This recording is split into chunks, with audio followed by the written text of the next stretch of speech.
My name is Valeta Luella Jones Pogue.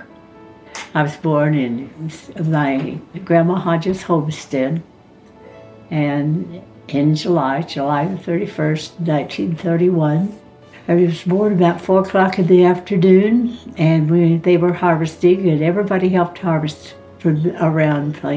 And the only thing I've been told is that when the harvesters came in and had dinner, then they came in to see me that night. That's the only thing I know about that. And where they got the name Valeta, I have no idea. I've asked my mother several times. She could never tell me where they came up with that. Other than my older sister was named Valera, evidently they thought came up with a name that her name was Valera Ines. But the Valera and the Valeta, I suppose that was I don't know where they got it. And they could never tell me.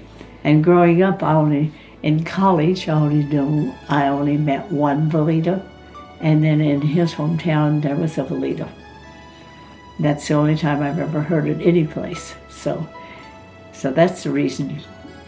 I don't know. We lived, my dad, I don't think he owned the homestead at that time, but later he did purchase that homestead because my mother grew up there, and all of her sisters were born in that house. At first it was a sod house, and somehow, I don't know how a sod house burns down, but it didn't burn, and they built a house. So I was born in a house in Graham County, Kansas, which was north of Moreland. Moreland was I guess maybe our closest, but I think Lenora is just as close, which would have been in another county. And we lived there for, I went to first grade there, so I was 7 when they finally started. They held me 1 year so that Ruby and I could go to school together, because we had to walk, which was about a mile, which wasn't that bad anyway, but they started us. And later I caught up a year ahead.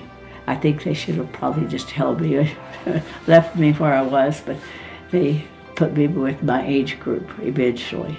So I had to catch up a couple of years there. But we lived there through first grade, which then I would be going on 8th before we moved down to what we called the Lunny place. And that's where the rest, my sister Marilyn was also born there. So at least 4 of us were born on the homestead, and then the rest of them were born on the Lunny place, except for the 2 youngest, Joyce and June. They were born at our little house right out of Ladora, Kansas, which was just a half mile out of town where they were born. But we were all born at home with just a doctor coming. I think my grandmother did help out at the beginning when we were born.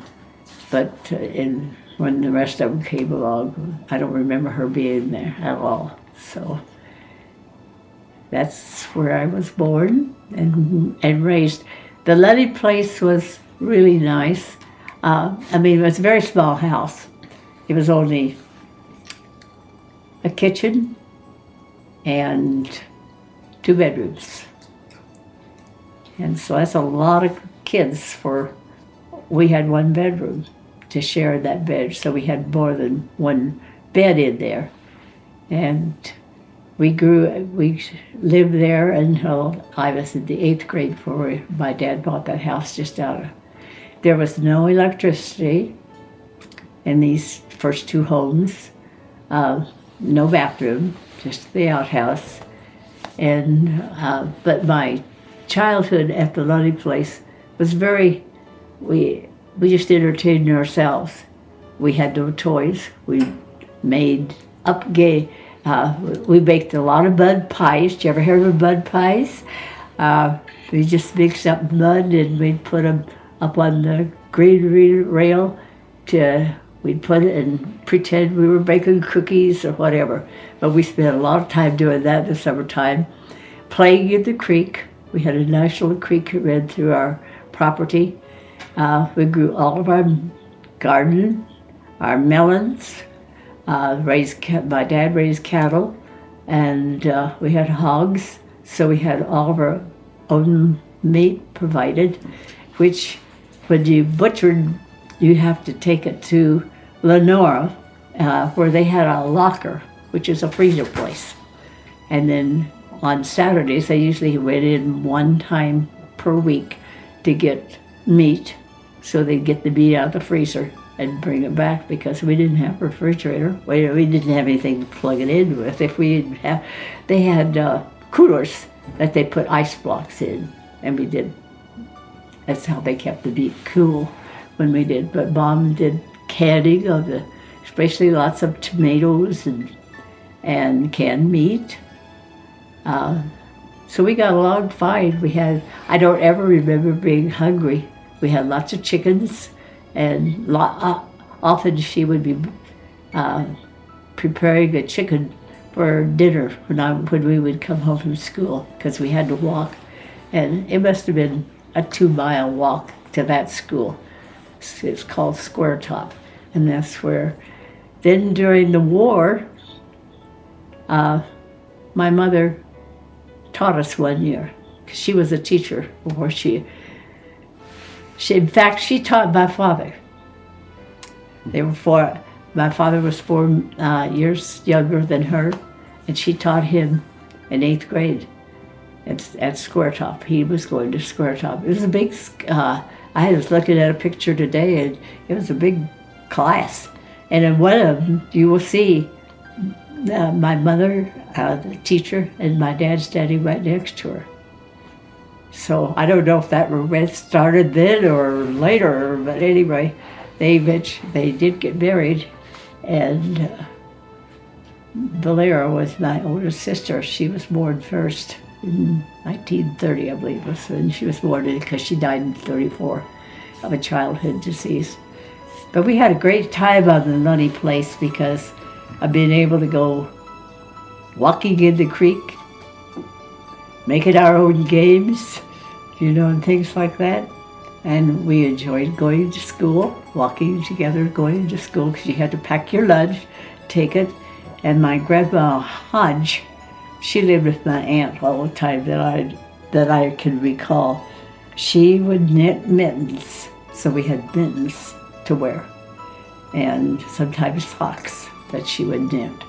But she kept us in mittens, bless her heart, because we would have been pretty cold a few times. So it was we didn't have a lot of money, but we weren't hungry either. We had plenty of food to eat, even though, because my dad was always a farmer. He farmed. We had big patches of melons. I just remember coming home from school, and the watermelons would be stacked up, taking a watermelon, eating the heart out, and throwing the rest to the pigs of the watermelons. So it was a good time. We had a good time. I can't say that I did not. It was great when I was in the 8th grade and we moved to town. We had electricity. We had a bathroom, but we still had a lot of kids. And we had 2 bedrooms upstairs and 1 bedroom down. And that was the only, the girls, we had the south bedroom and the boys had the north bedroom. And we had 2 beds in each one. So the night before Bill and I were married, my older sister Ruby, and the next one was, next to her was Marilyn, and we all 3 slept in that bed together the night before we were married. But they put me in the middle. I was in the middle that night. I just remember that so plainly. So I never had a bedroom by myself ever till we got married. And then we've shared one ever since. It's never, ever. I guess we started out with a double bed, didn't we? Mm-hmm. And then we graduated to Queen, and now, I don't know how we did that, because now we both think we have to have a king. Even when we travel, we like a king, but we don't want to sleep in separate beds. But we don't have to. If he snores a little bit, that's okay, I don't mind. He's there. Not like him there.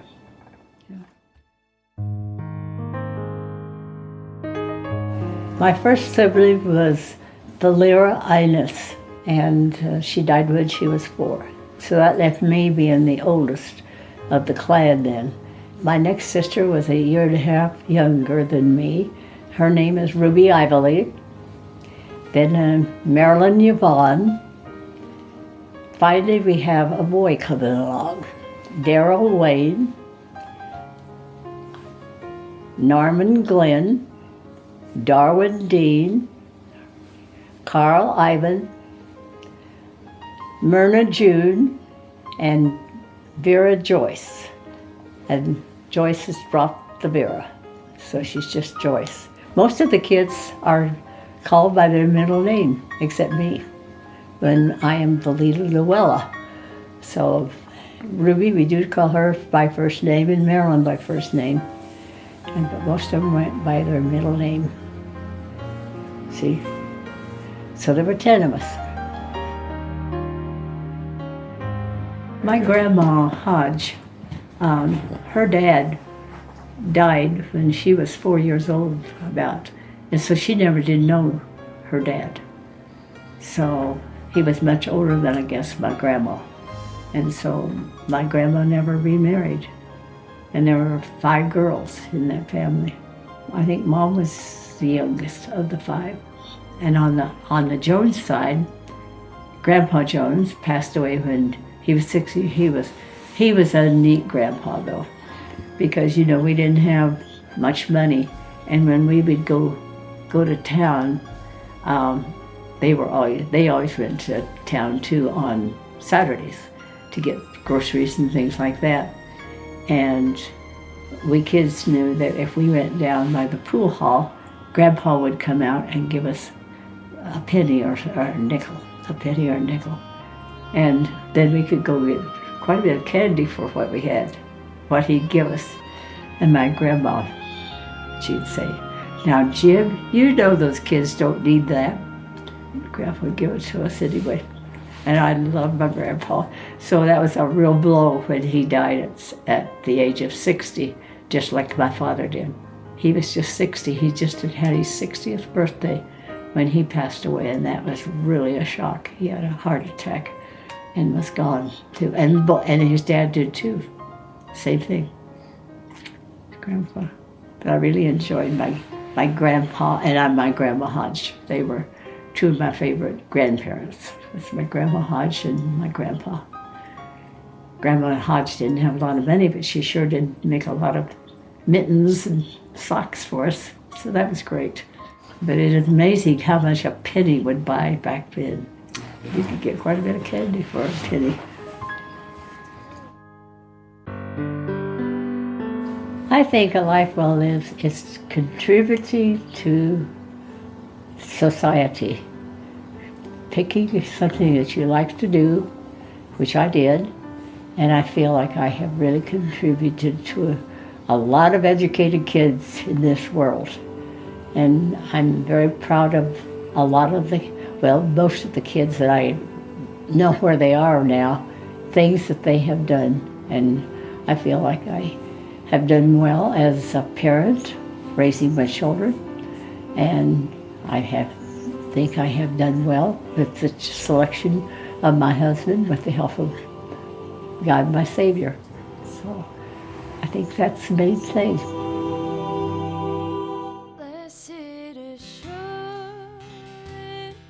I know that there is a God and Jesus. I know there is. And I really firmly believe that. I know that the world today is much more difficult than it was when I was a child and growing up and even raising my family. It's changed so much. There's so many things that I know, I feel to be true. I know that Colorado Springs is not the city that it was when we moved here. Crime is just completely out of control right now in this city. And all you have to do is turn on the radio every morning. And all those things I know to be true. Our world is, I keep thinking, how long is God going to put up with this? These things that are going on right now. But so many people just, they don't have God in their life, or we would not be in the mess we are in right now. So those are things that I don't appreciate. I know I have a loving family, and family is so important to me. So, and I think, and I'm sure that to my family, we are important to them too. As I told them, I said, you're not going to get away from our voices after this little sessions we are having. You're going to be able to turn on that little camera and hear us all your lives, you know. So, and even maybe the kids, or they can tell them later that our voices. So that's important. Anything we do as a family is important. And going to churches, we just don't even think about it. We just know when Sunday comes, we're going to church. It's just, it's the way it's always been from the very beginning. I guess maybe that's the reason we've lasted 60 years, I don't know. But probably one of the things, just keeping God number one in our lives. Praise to the Lord, the Almighty. Well, it seems like every time anything traumatic, sickness or anything like that, He's there. And He's not finished with me yet. I feel like He'd probably give me a little bit more time. I don't know what His plans are, but God has always been there through everything, all through our marriage. He's been there, helping us through. So that's the main thing, is God is there all the time, even though you may not think He's there. But if you just stop and listen and think it through, you know that He's there helping you through all of the things that happen through your marriage. So I'm very grateful for my Lord and Savior.